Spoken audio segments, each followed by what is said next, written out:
Chapter 187 Shizun, You're My Lantern. As Chu Wanning turned and met his gaze, a hint of a smile curved Hua Binan's eyes. He extended a pale hand from beneath jade-green silk robes and gently gestured for Chu Wanning to take the brocade box. Chu Wanning nodded and looked back toward the servant. "Thank you." The servant performed a last low bow and returned to his master. "Yuheng, you know Hanlin the Sage?" Chu Qingyong exclaimed. "I don't." Chu Wanning replied, considering the box before him.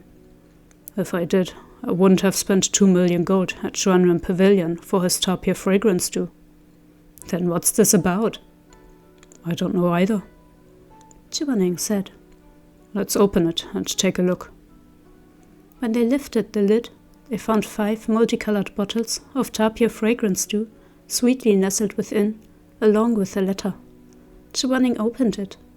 Its contents were simple. Hanlin the Sage wrote that he knew Chu Zongshe paid an exorbitant price at Xuanren Pavilion for the dew, but because he felt it wasn't worth so much, he'd always wanted to present him with another 5 bottles. Unfortunately, their paths had never crossed, so now that he was so lucky as to meet Chu Zongshe at the spiritual mountain gathering, he hoped that Zongshe would accept. "Looks like he wants to befriend you," Chu Qingyong observed. Chu Wanning thought a moment. To refuse such a gift would be a slap to the giver's face. He nodded his thanks to Hua Binan from a distance, then surreptitiously passed the brocade box to Chu Qingyong. Delighted, Chu Qingyong asked, "For me?" "For Tanlang, Elder," Chu Wanning said. "I've always found this Hua Binan rather peculiar. Xuanyuan Pavilion auctions off so many of his medicines every year at prices they don't merit. Does he plan to reimburse every buyer?" "I don't think it's strange at all," Chu Qingyong mumbled. "The prices are high, but they were never as ridiculously high as the bid you made." Chu Wanning's face showed displeasure. "It was a means to an end. What's so ridiculous about it? Anyway, give these 5 bottles to Tanlang. I doubt there's poison in them, but if Tanlang can figure out the recipe for tapir fragrance stew, it wouldn't be wasted." "You don't need it anymore?" "I..." Strangely enough, those absurd vivid dreams had subsided in recent months. Other than those few days after they'd left Rufeng's sect, when he periodically dreamt of fragmented scenes, he always slept soundly. Drinking any more tapir fragrance stew would be an unconscionable waste. Chu Wanning didn't think he needed any more of such fine medicine for himself. The spiritual mountain gathering lasted several days. When they returned to Xisheng Peak, Moran was gone. "He's off exercising demons," Shu Mang said. A faint furrow appeared between Chu Wanning's brows. "Demons again. It's the 19th time this month. They're all escapees from Rufeng Sect's Golden Drum Tower." Shu Mang sighed. "He's already shoved all the ones he's caught into our Having Pearson Tower, but ours isn't as strong as Golden Drum Tower. It's small, and the spiritual stones and talismans aren't as powerful as Rufeng Sect's. If this keeps up, the tower is going to fail before the demons stop coming. Next time Li Wuxin's here, ask him to take some to Bitan Manor," Chu Qingyong suggested. "He can keep them suppressed in their sacred spirit tower." Shu Mang smiled. "That's a great idea." "Guyuye can take some too. I heard the star-plucking tower is twice the size of Rufeng Sect's Golden Drum Tower." This idea was much less pleasing. Shu Mang's brow drew together in anger, and he snapped, "No way." "Why not?" "I don't like that young asshole. He's super annoying. I'd fill Heaven Piercing Tower to bursting before I'd give him any demons we caught." Chu Wanning shook his head. This father-son duo squabbled with no sign of stopping, so he turned to leave. He returned to the pavilion to sleep off his travels. As usual, he slept soundly with no disturbance from those old dreams. When he awoke, the setting sun had turned the horizon crimson. Dusk had fallen over half the dome of the sky, leaving only a hint of bloody sunset at the edge of the world. He was hungry, but Mengpo Hall wouldn't be serving anything this late. Chu Wanning straightened his clothes and pushed the door open to head to Wushang Town for some snacks. But as he descended the long stairs of the Red Lotus Pavilion, he ran into Moran, returning from his exorcism mission. Moran smiled when he caught sight of Chu Wanning. "Shizun, Uncle said you were sleeping. I thought I'd stop by to wake you up." "Is something the matter?" "Not at all," Moran said. "I just wanted to walk with you." So it was a coincidence. The small stroke of luck somehow cheered Chu Wanning. When one was in love, the slightest quirk of shared fate was enough to brighten one's heart. Where to? They both asked at the same time. Both froze. You choose. Once again, they had spoken simultaneously. Chu Wanning's hands clenched with embarrassment within his sleeves, clammy between his fingers, and his eyes were drawn and warm, yet his gaze was calm as he watched Moran. Moran grinned. "Anywhere's fine." Chu Wanning was privately delighted. He maintained his aloof demeanor out of habit, but his joy was rich and deep, like a branch of Shifu haitang blossoms, with their pale faces hiding vivid petal backs. "Let's head to town then and get something to eat." He didn't ask how Moran's mission went, or if there were any troubles. Now that everything had fallen into place, he didn't have to. The moment he stood outside those bamboo doors and saw Moran's black clothing billowing in the wind, scrollwork curling in the dark gold at his hems and glimmering in the darkness, he understood that everything had gone well. There was no need for words. They went to Wushang Town together. In the past few years, Wushang Town had flourished, expanding from 6 streets to 11, essentially doubling its size. "When I first came to Xisheng Peak, the doors here would be tightly shut before nightfall. There'd be incense ash sprinkled in the courtyards, trigram mirrors hanging from the doors, and soul-suppressing bells hanging from the eaves." Chu Wanning watched the townspeople striding ahead of them in the glow of early evening lanterns. "Aside from the name, this town is nearly unrecognizable." Moran smiled. "With Xisheng Peak here, it's only going to get better." They walked along the repaved cobblestone street, taking in the dizzying array of stalls, the sugar blowers, the shadow puppeteers, the barbecue and gudong soup joints all abustle. Row after row of lanterns swagged across the street, shining down on the night market's noisy domesticity. Catching sight of the gudong soup stall, Moran thought of how he, Shu Mang, and Xie Sini once ate there. He smiled and tugged Chu Wanning to a halt. "Shizun, why don't we eat here? They have your favorite soy milk." They sat on creaky bamboo chairs. The night was cold, but the cook's face ran with sweat. Mopping at his brow with a bare arm, he sidled up and asked, "Jianjun, what would you like?" "Twin pot," Chu Wanning said. "1 pot of clear mushroom broth." Moran said. Chu Wanning eyed him. "Don't you want something spicy?" Moran grinned and lowered his lashes, voice warm and low. "I want to quit." Chu Wanning blinked for a moment as it came to him why Moran would suddenly choose to stop eating spicy food. It was as if a fish swam through the waters of his heart, bubbles rising to the surface and stirring up rippling waves. "You don't need to." "No, I just like to." Chu Wanning said nothing. I want to quit." He watched Chu Wanning, thick lashes fluttering as his gaze fell on the man's reddening ears. Beaming, he left the rest unsaid. "I want to be just like you. When we eat hot pot, I want both our chopsticks to dip into the same bubbling pot. No longer one red and one white, sharply divided." Moran ordered a few other dishes. The stall had no fancy desserts, so he asked for 3 stout jars of soy milk and sat to wait for the food. They were surrounded by diners from all walks of life, young and old, male and female, The steam from the pots curled in the air as the flames from the wok flared. Shouts and drinking games echoed alongside jokes and whispers.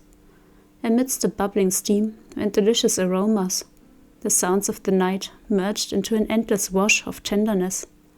How peaceful this mortal life! How colorful this world! Before Moran turned 15, he'd spent his days starving. He'd never dreamed of such sumptuous food. And even after he'd become Emperor Taxianjun and stood at the peak of the world, such serenity had never been his. Now he had both. The cook tossed the wok, and the fire roared from beneath to cast a coppery gleam over the bare-armed man's torso. Another sprinkle of seasoning, and those burly arms shook the wok and poured out a plate of stir-fry. It arrived at the table steaming. "Fresh double crisp," shouted the server. Taxianjun of the previous life had remained unfazed by the finest delicacies, but for some reason the shout won a laugh from him. He folded his fine-boned hands under his strong jaw. As his thick lashes fluttered, countless bright dots seemed to merge beneath those two inky veils, as if scattered from the waters of every sea, dyeing the darkness with light. "Why are you laughing?" Chu Wanning asked. "I don't know. I'm just really happy." Chu Wanning didn't say any more, but for some reason, when faced with this man's mesmerizing smile, he felt the same brightness in his heart.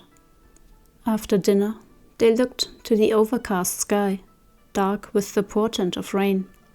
Those beneath it didn't appear to care. They strolled calmly through the brilliant night. As they passed the lantern stall, Moran stopped to look at its wares. Following the line of his gaze, Chu Wanning found the old craftsman carefully papering a pagoda lantern. A similar lantern, already complete, was sitting on its stand. They were river lanterns, meant to float on the water. "Uncle, could I please have that pagoda lantern?" Chu Wanning didn't ask the price or if Moran wanted it. He stepped up and handed gold leaves to the elderly man engrossed in his craft, then passed the lantern to the disciple waiting behind him. "Here." Moran was surprised, pleased, and slightly bemused. "For me?" Chu Wanning didn't respond.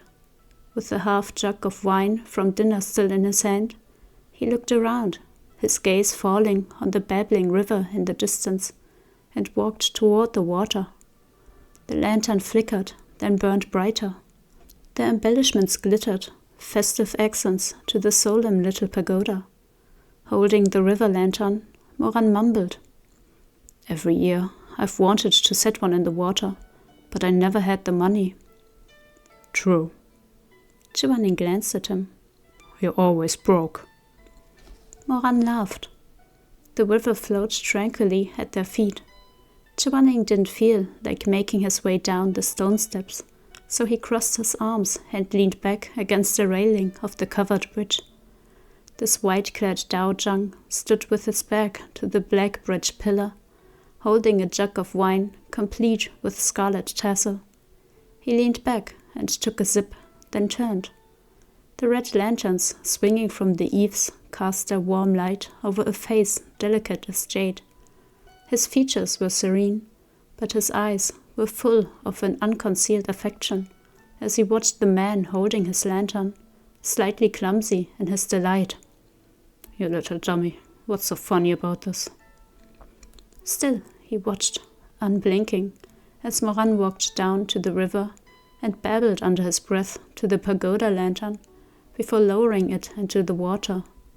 Gold-red light glimmered on the rippling waves. Moran dipped his hand in the water and pushed, sending the pagoda on its journey. Moran stood on the dark riverbank for a long time.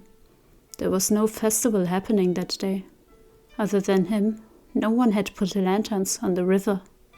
There was only that single small pagoda lantern, casting its weak, stubborn glow as it drifted in the cold waters of that endless night.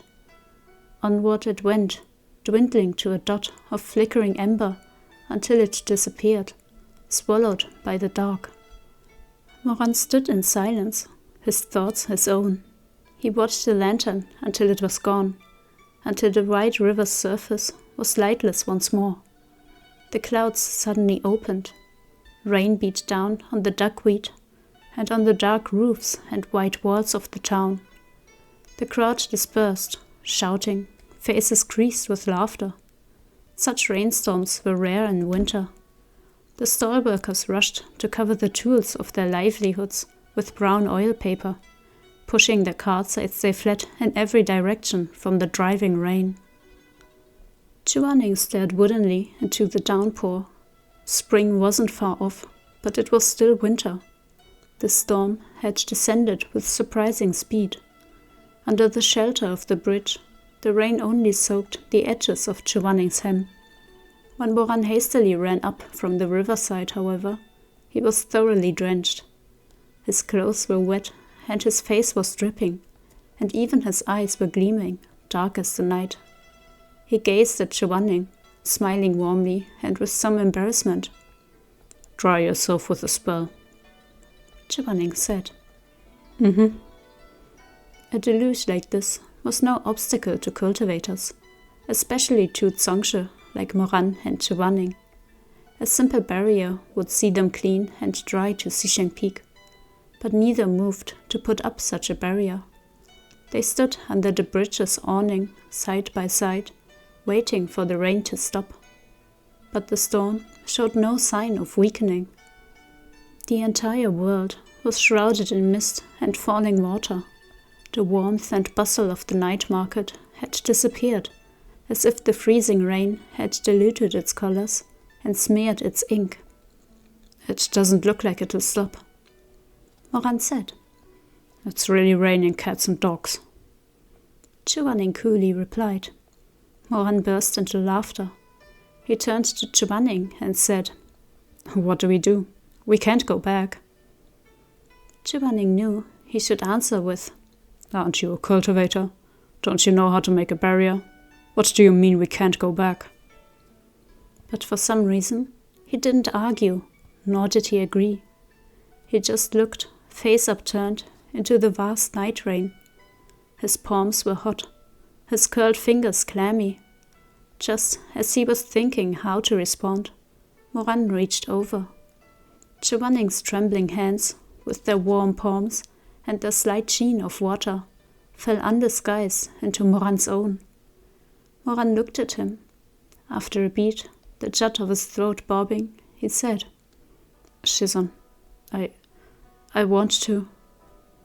The words came to the tip of his tongue. He couldn't quite voice them. But his heart pounded, prickling in his chest, so couldn't he swallow them either. In the end, eyes wet and warm, he spoke a few words, their fervency veiled in a suggestive ambiguity. "I mean, it's raining too hard," he said quietly. "Let's not go back tonight. It's so far. You'll catch a cold." Chu Wanning didn't yet understand. Blinking, he said, "I'm not cold." "Then are you hot?" "I'm not hot either."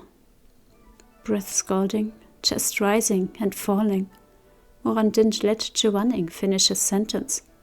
He took his hand and brought it to his own pounding heart. "I am," he whispered. The rain beat down on the duckweed, but Chu Wanning saw flames in Moran's eyes. He saw molten rock and the blazing heat of summer. This young man was so frustrated, he was almost pitiable, painfully adorable. His voice was hoarse. "Let's go to the nearest inn, okay? Right now."